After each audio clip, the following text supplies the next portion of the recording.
decided we want to chit chat for a little bit before we actually get into our topic today. Dr. Eloise traveled for the first time in 2025. I have still not had my first road trip. And there was a lot of things happening on LinkedIn and social around your end of the spider map post as well, which I want to talk about a little bit. So, first of all, I know you spoke at a 1-day procurement summit. So, um, talk a little bit about getting out and keynote.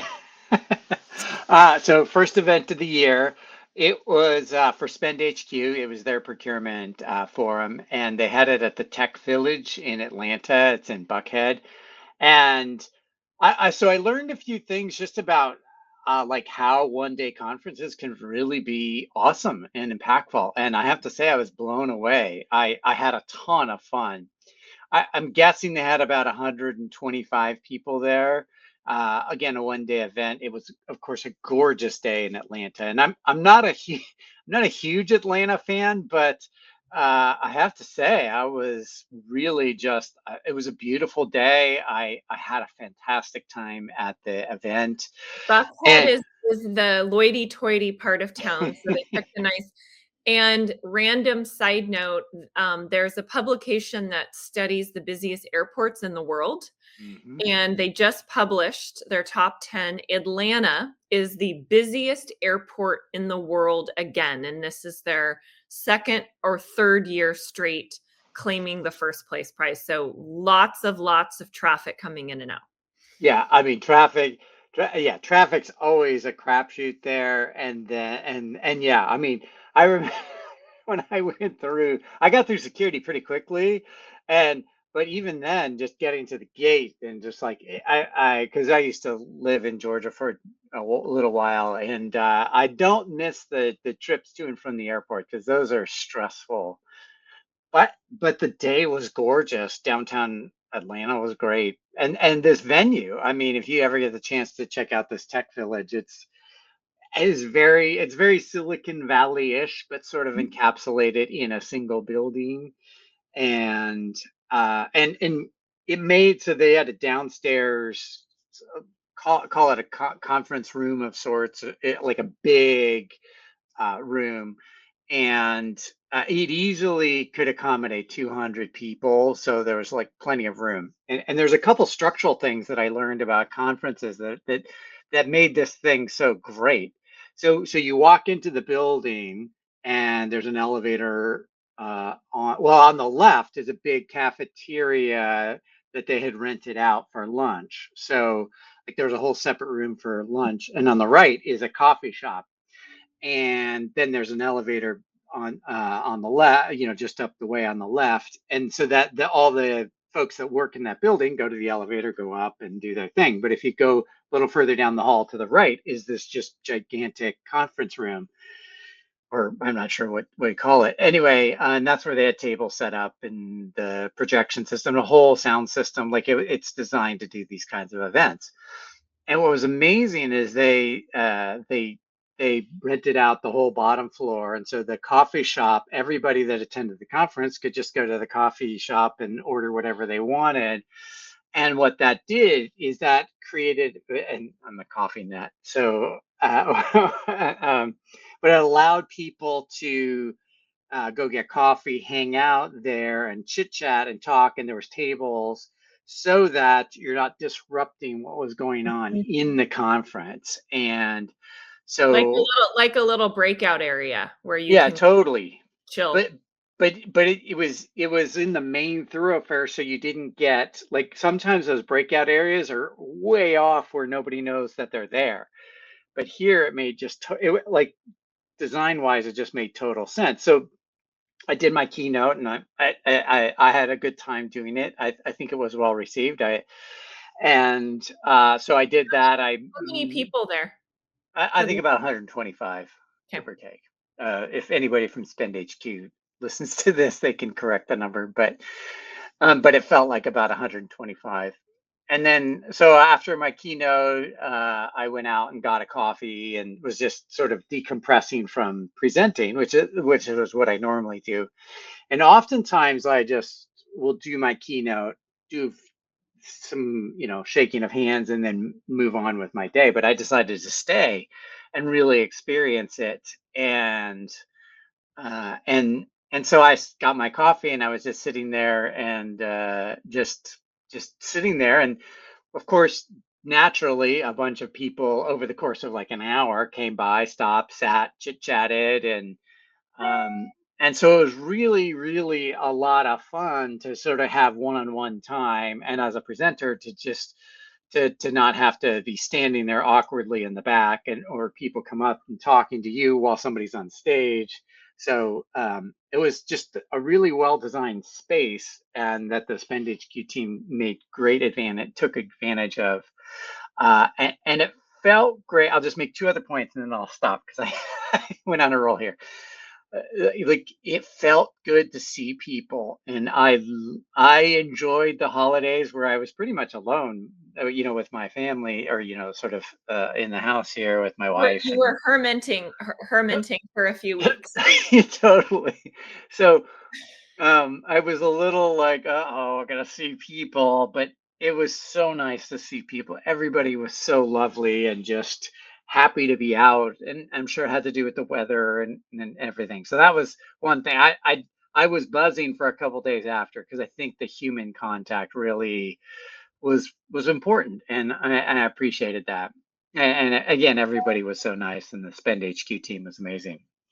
But the other thing, and this is relates to something you and I have talked about, they had a mascot, and the mascot was really, really, really well done. And I've seen the mascot. I think the mascot was at DPW New York last year, but it was just like a So really.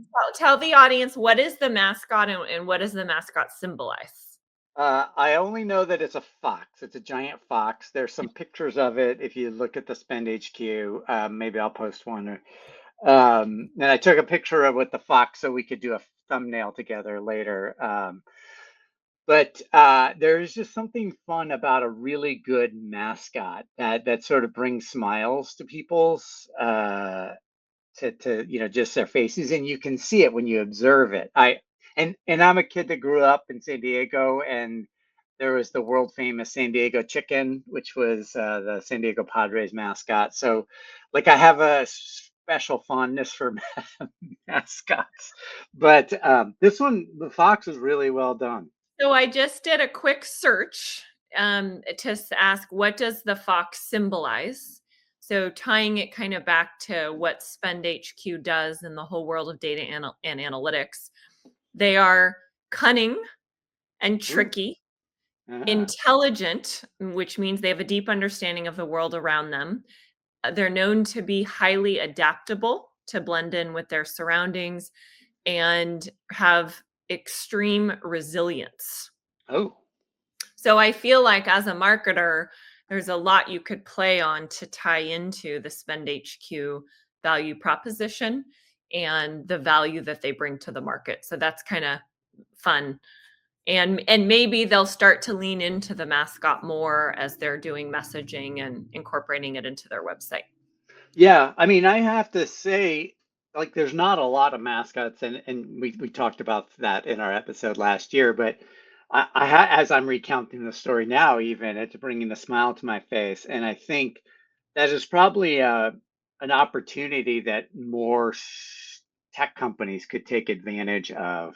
Um, Well, um, Salesforce kind of made the mascot a just, thing.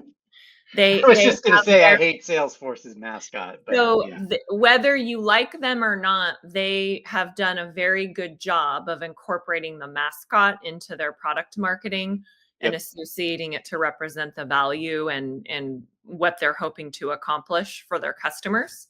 And they've gone a bit crazy. I want to say now they have something like 13 mascots, and that all creates the Salesforce family. But yeah, the point is, they're kind of one of the first brands that really leaned into and incorporated the mascot into their marketing and messaging. yeah. So I want to, before we close out the Spend HQ Summit, you typically talk about some controversial things when you present a keynote. What was kind of You the know it theme? so well. What is kind of the theme or takeaway message from the presentation that you gave last week? Well, so I did something because it was the first thing of the year. None of my Carney colleagues were there, so I felt emboldened to really just take something and go for it. So I started my presentation by by saying that 84% of digital transformations fail, and I would argue that number is higher, but we can quantify 84%, which is staggering. So if we fail at digital transformations, how are we going to do AI? And so I asked everybody to think about why these digital transformations fail and why AI is likely to fail in the enterprise. And I talked about culture, not the right tech, not the right amount of investment, leadership, whatever it is. There's no right or wrong answer. I just wanted people to think about that. And so th- then I took a not so controversial subject and talked about the Ukraine war and Mm. sort of the evolutionary development of and use of in the war, and so talking about drones, cyber war, the use of AI, chat GPT, social media, smartphones, and there's just and I, of course, that was a bit nobody was expecting that. And even when the Spend HQ folks reviewed my slides on the day before, there was like, and I get this a lot. There was just like some, uh-oh, what is this going to be? But the voiceover like really stitches it together. And but when you look at what the Ukrainians have done with truly using technology and AI and drones and whatever, uh, then you really see that it can be done if you need to do it. The problem is most enterprises don't need to do it or they don't want to do it, and so I just sort of juxtaposed that and then built off of those ideas for the rest of the presentation. So that was my moment of of controversy right I out of the was gate. following the comments on LinkedIn and people started saying, "Here she goes," and I'm like, "Oh, what's Dr. Eloise bringing up today?" Yeah, so that was, and it was fun, and it keeps it fresh for me, and it also allows me to talk about, because the Ukraine war has been going on for 4 years now. So like we need to not let these things fall out of our consciousness, because significant things are happening both in the political sense and the human suffering, but also in the technological development. And if you follow what's going on there, that this whole drone warfare thing has really like gone. It's been there's really amazing changes that are happening just dramatically fast. And my boyfriend is a materials scientist and works on a lot of very classified projects involving high explosives with a team of many, many scientists at a lab here in the Bay Area. When he retires, maybe we'll get him to come on and talk about some of these topics. He has tremendous knowledge and expertise in some of these areas, and I also find it fascinating how war and geopolitical issues are going to change so much because of the use of technology and AI. I mean, so at so at so the night before when I got in, when there was a dinner and I stopped by for a bit, and so somebody was talking to me about this, and sort of because somebody who had seen the slides, and I was walking them through it, and then we started talking about the pager attack that happened to the was it the Hezbollah leaders that got blown up by the pagers. That was quite literally a supply chain attack, and where the Israeli intelligence forces had basically built out and co-opted a whole supply chain, the pager supply chain. And I mean, and we won't know the full details of that for some time. I mean, there's been some articles so far, but like the ability to use a supply chain as a weapon like that is just mind blowing to me. And I think we're going to learn a lot from that as the years go by, and maybe even see more examples of that. Yeah, and it looks like the current death toll from the pager attack is 42 people is what they've tracked so far, including 12 civilians. Yeah. But imagine, like, you're targeting, well, using those numbers, 30, you're, yeah, sort of, your enemy is, you're targeting 30 enemies, and you want to kill them all at the same time. And so what you figure that the one commonality between them all is they all have pagers. So you have to figure out how they get their pagers and then go further up the chain and package Well, the and imagine that exercise, but being done on cell phones. right, exactly. And like, what are the like those 30 individuals that had pagers, like if they went through an airport, would that have triggered the bomb detection? And I mean, the fact that they all went off at the same time. I mean, it's just like there's so many supply chain issues to unravel in that. And anyway, like that is worth, like, I mean, there's gonna be books written about that, no doubt. So So I also want to talk about quickly before we dive into macro risk in the new year is your post that you made on Tuesday. So our episode last week, we talked about this. It was one of our shorter episodes, but we just briefly talked about the end of the spider map, why Dr. Eloise is kind of closing that chapter and what she's going to be doing next. And your post on LinkedIn has gone what I would consider to be very viral for a procurement post. So you have 634 reactions, 93 comments, and 35 reposts. And again, this was done Tuesday morning. So this is 6 days in. This is what the stats and data look like. So if you are have not yet read her LinkedIn article, I would highly recommend doing it. I want to just call out, I want to read a couple paragraphs from the article that I think are just important. And Dr. Eloise, I'll let you touch on this. But you said, it is with great pride and a tinge of sadness that I announce that this is the last posting of my infamous spider chart. It is time for its retirement. For nearly 8 years, I have produced the chart as a way to visualize the evolution of SaaS procurement technology. The spider map was born out of a love of the innovation and the people within this space. Initially, it served to highlight procurement's move from the fallacy of a single closed platform, version 1.0, to an extensible modern API based architecture, version 2.0. Over time, it evolved to highlight the vast amount of innovation happening in the procurement space. However, as with all evolutions or revolutions, we are heading into a new era, version 3.0. So, any other thoughts or comments you want to share? Just, I know it's kind of emotional going through and reading all the comments and feedback from your article. yeah, so I went through on Friday and responded. At the time, there were 87 comments, and I responded to everyone. I have a few more to do now.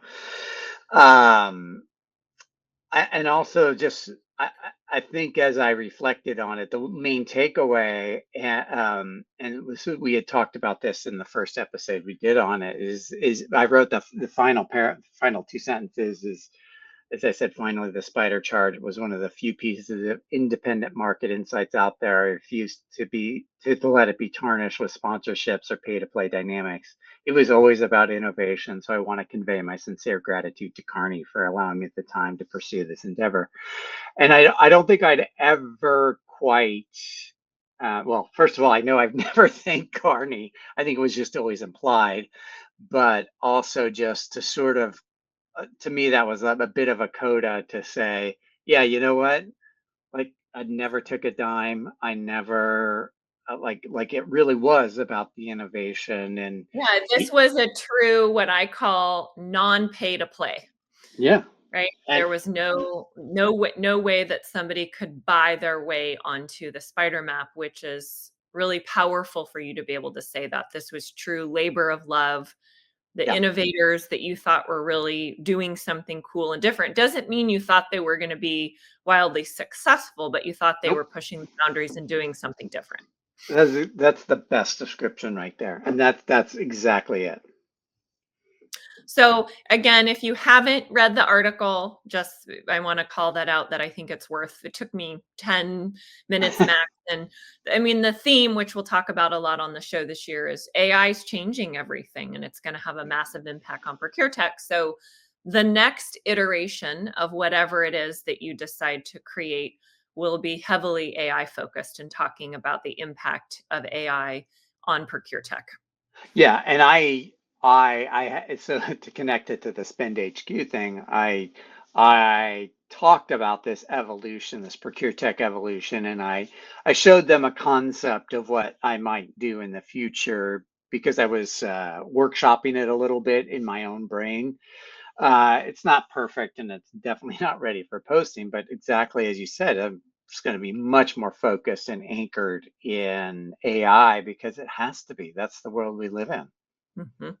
And it was interesting, I'll tell you. So I referenced Satya in this article because he had this clip that went mega viral about basically saying that SaaS software is dead, and I agree and disagree to a point. But everybody on last week at the Spend HQ thing had like they were familiar with Satya's like he has really this idea has really taken hold. So Mhm. All right, let's now we'll little detour there. Now we'll get into our topic for today, which is macro risk in the new year. So I've made a list of just without going out and actually doing market research, but just my experience. And now, after pivoting, working in the IT space for 7 months now, kind of where I see the big risk areas. But I'll let you kind of start us off. I know that this is something that's kind of top of mind and has come up in your conversations with clients and a lot of the work that you're doing. yeah, and I think what I want to do, I don't have an issue with risk management solutions per se, but to me that's like level zero, and we've got five, if not 10 or 20 levels of risk to do. So I really am. I've been advocating to for us to think much more broadly and comprehensively about risk, and I very much believe AI will help us in this path, but we're a long way from that. But I think the risks we're looking at are we're looking at they're too narrow, and we tend to gravitate. Risk tends to gravitate as a politics plus one. And what I mean by that is whatever is out there in the political paradigm. Uh, we have a new president now, so and there's tariffs coming or not coming or threatened. So we take that sort of one step. That's the plus one. So all of a sudden, the risk for 2025 is going to be tariffs. But for me, I like to go beyond that. I like a risk plus five. And for me, some of the things I'm looking at is like, and I read somewhere that what was that? I wrote it down. It's like 2025 is about shaping the enterprise sustainability agenda. Procurement's going to shape the enterprise sustainability agenda, and like just in that moment, it's like when I read that, I'm like, no, no, no, no. Like we're starting at the wrong. Like that's the whatever political thing plus one. We if we're going to talk about we can't talk about the sustainability agenda. We have to talk about the climate catastrophe. We have to talk about just how quickly we are destroying the earth. And you and I live in California, and wildfires are always a risk. And with the fires that have gone on in LA, have created a tremendous amount of uh, greenhouse gas emissions. I forget exactly the term, but Oh, it's devastated the whole environment. right. And so like there's And so as many great things as California has done, or we'll just say legislation that has been passed, uh, like, so that got wiped out, or what part of that got wiped out, and how long? And we're going to have more fires. We had the fires up here in Santa Rosa, Napa a couple years ago, and Paradise was taken out. Paradise. Yeah, exactly. So like, we need to just stop for a second and think about, like, what is, like, we're trying to solve the climate catastrophe, and we have half the world that is taking legitimate steps, but then you have, well, so like the EU's passed a lot of legislation. Every time I talk to European folks about this, it's like, yeah, we got all this legislation, and it's good, but Europe only like is 7% of the equation, whereas of the pollution equation, the U.S. is 15%, and we don't. And I'm going to say this jokingly, we don't even believe in climate crisis here. Like, so we have this fundamental disconnect, and then of course China's at 30%, and I can't comment what they are or are not are doing because I don't know, but like we're sort of a little bit out of whack. So if I'm going to try to sell something to a client, like, this is not about the sustainability agenda for X enterprise. Like we just need to take a step back, and I'll just add one more bit. This is why I get all worked up about it, is like, underpinning this calamity is a lot of things, but one of them is consumption, mass consumption. And I wrote about this in my book. If we don't like look at this consumption issue, we are going to just like choke ourselves with plastic and products and textiles and whatever else. So anyway, like, so I want us to just reframe all of this, because too often we're patting ourselves on the back. Oh, we got a platinum rating with whatever this and that. So anyway, Well, I'll pause there. it's a checkbox. Yeah, exactly. It's on some board plan or some executive leadership, and then we implement, and boom, we check the box, and we're on. We're doing the next thing. Right. And like, that's fine, but again, we are like, every enterprise is part of an interconnected ecosystem. So I don't care what company you take. Let's just call it Company X. Company X, let's say they are 100% green, carbon neutral, whatever. But they're only one part of that. Let's say it was a beverage company. I use this example in my book. Okay, so you have 100% aluminum recycled can. That's great. But if I sell you the can and you toss it in the trash and it goes into a landfill, that recyclable can did nothing except, they slow down the inevitable collapse. Well, it goes back to the whole model of the circular Yeah, economy, and unless the whole circle is working and connected, having one little piece or part is really hard to do because it's all gotta work together. yeah, yeah, 100%. All right, why don't you go, since I got on my Okay, so soapbox my there? my lists for so macro risk in the new year, I think these are the top 4 risks, and I'm not sure exactly what order to put these in, but I'm gonna give you my 4. Climate change and extreme weather, Yep, geopolitical instability, yep. cybercrime, and AI. Okay, yeah, okay. Keep going. So I'll start with cybercrime. Cybersecurity companies are continuing to do well, and I think that's going to be just a market that's going to continue to crush it. There are lots of bad actors out there, and with how much we rely on the internet and do everything that's connected to the network, which is almost everything we do now, it is so easy to go in and scam people, break into accounts, steal identity. And I think it's going to continue to get worse as the economy gets worse and people have a harder time making ends meet. So I think we're going to just have more and more cybercrime issues.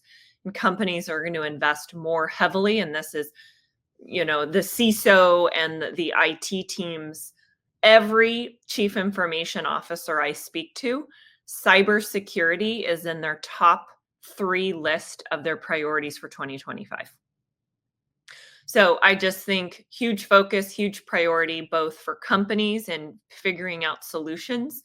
And there's a model or a motto, which I like to say, you can't control what you can't see.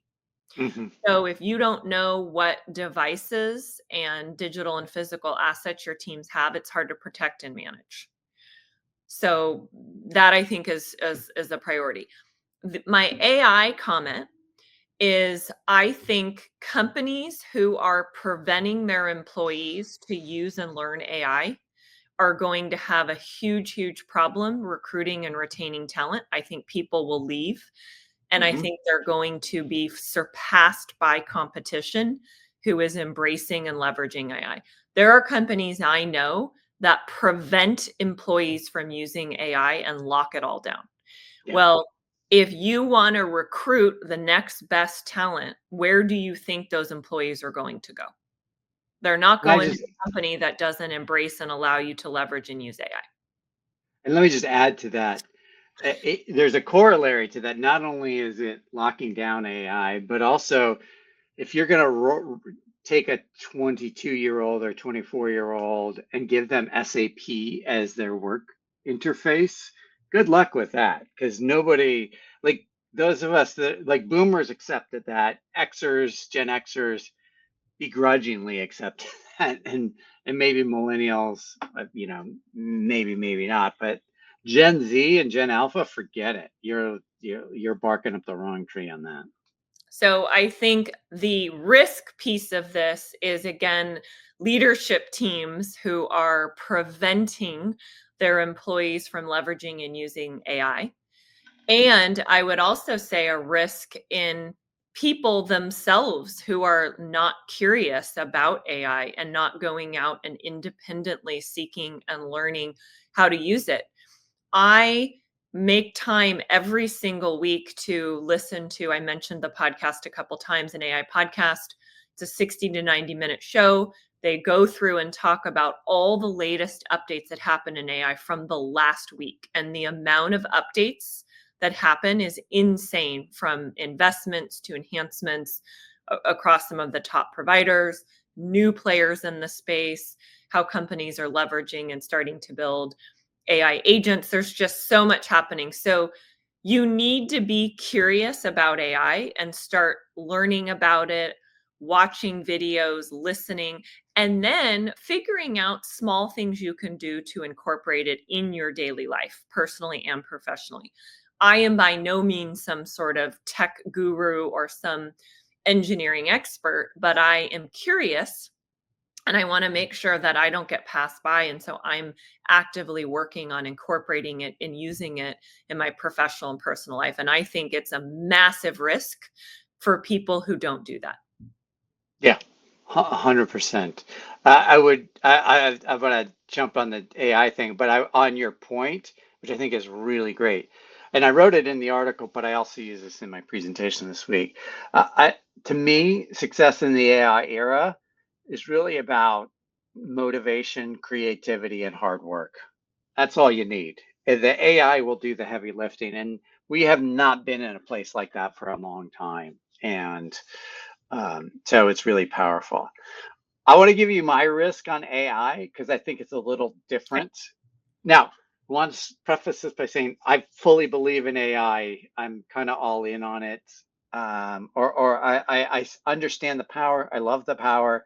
This is not a dig at it. But I wonder if we are just going all in too far, too fast, and putting too much belief in AI, and that there might be a risk that we all are looking at that desert oasis because it's been a long, hot slog across the desert, but in reality, we're just wishing something were there versus it actually being there. So I'm not.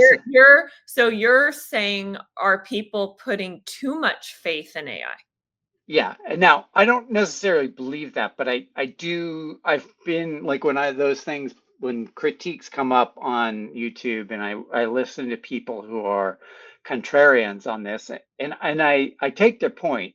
So and I'm not saying I agree with it, but I have been listening just to sort of understand that perspective of, is this just more snake oil, and are we just like doing a bunch of busy work, and then 2 years we'll just kind of, ever so slightly ease on down to the next big sort of trend. Mm. So I don't think we're there at all. I think we have a huge adoption issue Yeah. with folks, especially my parents' age, who my parents are 70 and they don't really have an interest. It's not something that excites them.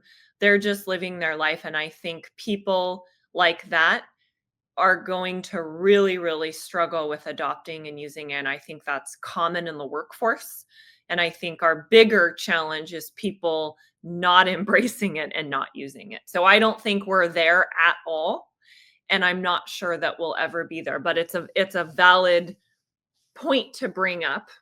And I'm curious to see 2 years from now where we are in that whole world of people relying too much on AI versus not enough. Yeah. Can I pivot to what another macro risk, which is related to the Yeah. last two things you've said, and it sort of the question. And so I've seen some critiques on this, and so I'm not sure this is a risk, but it is a risk in a kind of roundabout way. From but is have we run out of? Are we at the end of the cloud computing runway? And do we need to reevaluate that? Because the number of companies I've heard that want more on-premise installations now, or that want a hybrid cloud, and then did cloud computing, for all the money and hype and drama that went around that, did we really build cloud native stacks of technology? And I just wonder again, it's an interesting critique, and I'm on this one. I'm less dogmatic about either side because I'm contemplating this, but like this is kind of a big. Maybe it's not a risk, but it's certainly like, that could be an interesting trend to watch in 2025. I don't know how you react to So that. so meaning that you're thinking more companies are gonna move back to on-prem. Or something else where they're just dissatisfied with the cloud. Everything was lift, shift, put it in the cloud, but it didn't necessarily create cost savings or efficiencies, because just moving it to the cloud was not enough. What we needed to do is start, like, running SAP in the cloud does not net you any benefit. You might as well just run it on prem. However, if you could take SAP and deconstruct parts of it and use cloud native technology, which is a lot of what the AI is doing, where you have this logic and the sophistication happening outside your transactional system, then you're starting to move away from big legacy tech in the cloud or on prem, and much more sort of lighter, smarter cloud based architecture. That really hasn't happened for the enterprise. The enterprise seems to have doubled down on ERP, HRIS, and sales systems. And so, just running monoliths in the cloud, just, you pay a premium for that. So I wonder if cloud computing needs, or is going to be, like, does AI push it into this cloud native architecture, or does inertia pull it back into the enterprise? I think we're gonna see more and more companies move to on-prem data centers. Yeah, which drives me crazy because there was all this drama and fighting, and nobody wanted to put anything in the cloud. And then, like, overnight, I was like 2008, maybe 2010, like everybody's like, oh, it's all cloud. So everybody throw it, just like tossing stuff into the cloud, and like, oh, we're all cloud geeks now. And now, like if we go back to on-prem, I'm just gonna like, I don't know. It's like it's Well, just the I think centralization, decentralization we have in procurement of our out models. Like, come on, people. it might be where we do lighter touch cloud and then we pivot to on-prem data centers. Yeah. Yeah. I happen to agree with you, but I just I can't wrap I'm getting too old. My brain is just like it just feels like we're on this pendulum with all these things of this versus that, and it's just like we're gonna choose this today and that tomorrow, but then Well, go it's back to like this. tie-dye and Birkenstocks were a thing, then they were cringe, and then they became a thing again, right? It's like fashion trends come in and out. It's the same with technology. Yeah, yeah. So I don't know if that's a risk, but I do think it's worth bearing in mind in the context of cybersecurity, in the context of AI. So anyway, Okay. For those that are listening or watching on YouTube and you have another macro risk in the new year you want to share, drop it in the comments. We love to get feedback from the audience and see what is on your top one or two list for things that you're on the lookout for this year. Anything, Dr. Eloise, you want to add before we close out? I do. I would add that so building on your geopolitical, Yeah. uh, I think we're going to see more war, and to this is where I get to be more pessimist of a pessimist. But like, if you take the United States as a country, we're only 249 years old, and out of 249 years, we have been in active armed conflicts for all but 19 of those years. So that's call it 230 out of 249 years we have been in at war. And I just think, and I don't know where it will be. I don't know if, again, it'll be proxies or whatnot. And of course, we started this by talking about Ukraine and Russia's incursion into Ukraine.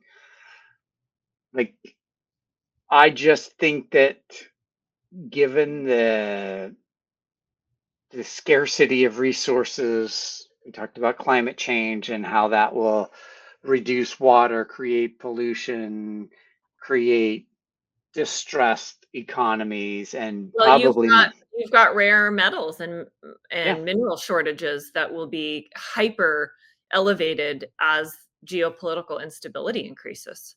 exactly. So, and you see it in the Arctic, and Russia and China have both made sort of overtures and actual practical steps there. Uh, there's been some talk about Greenland lately, and part of that is the rare earth metals and sort of the natural resources there.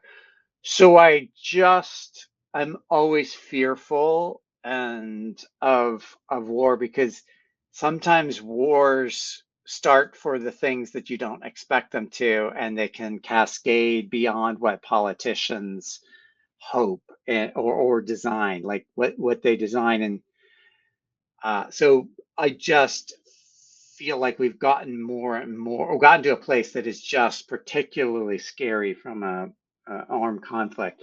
And why that matters is because most of we live in a very globalized society with global enterprises that serve global interests, and we have, even if it's not the corporation, the supply chains are just all over the world. And Well, you want to use a great example. Look at chips. I mean, yeah, the whole chips. world can shut down if we have a war between certain countries. I mean, we're done. The chips are made in what 90% of the world's supply is made in one country. Right. And I'll have to really think that through. And yeah, so it's interesting. And then the last thing I'd say is, and this is again sort of tongue in cheek because I think most people know that I love TikTok. TikTok, had a brief ban over the weekend, and it was interesting because I was going through my own withdrawals. And I'm like, you know what I should do? Just out of protest, I should go read a book. And sort of like it gets to what happens if chips have to, like there's some big shortage of chips, and do we go back to analog technology in some way, shape, or form? And anyway, and I just wonder.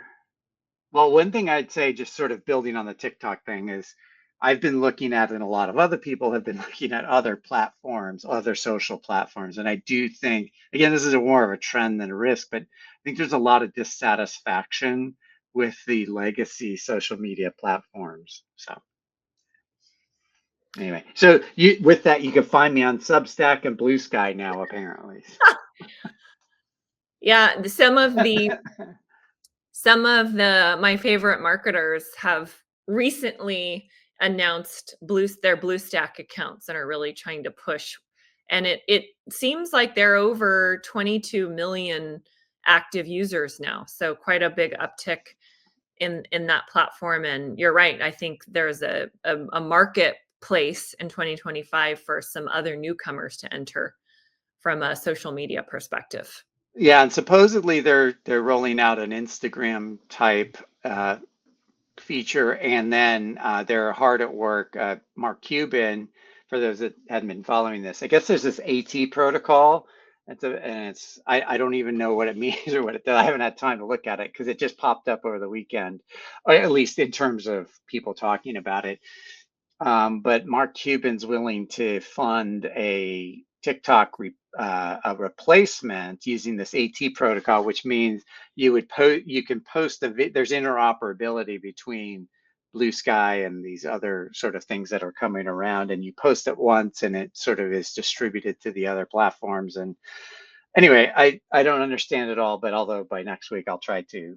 And so I do think that there is this, like, if Americans learned anything in the last election, it's that social media and decentralized communication can have a real impact. And so the fact that the Twitter/X, Facebook, and these platforms are going to, or have the possibility of changing, is I think significant. Alrighty, is that a wrap for today? That's a wrap. This was fun. Happy New Year. We're well on our way in 2025. Drop us a note in the comment. Tell us where you're traveling this month if you're back on the road already. And again, any sort of macro risks that you're focused on or prioritizing. And we will see you next Wednesday.